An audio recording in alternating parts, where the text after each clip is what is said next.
অনেক দিন পর আজকে জাম খাবো। এই জামটা এখন গাছের থেকে পেড়ে নিয়ে আসলাম। আজ যেদিন থেকে প্রবাসের উদ্দেশ্যে ঘর ছাড়িছি সেদিন থেকে আজ পর্যন্ত কোনো দিন জাম আর খাওয়ার সুযোগটা হয়ে ওঠেনি। আজ এই দুবাইয়ে এক জায়গাটা জাম গাছ দেখছিলাম, সেখান থেকে নিজের হাতে জামটা পেড়ে নিয়ে এসেছি।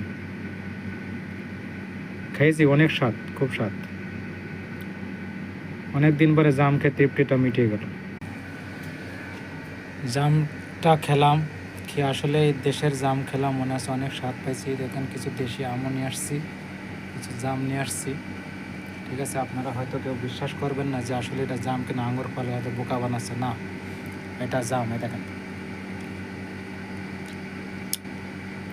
দেখছেন।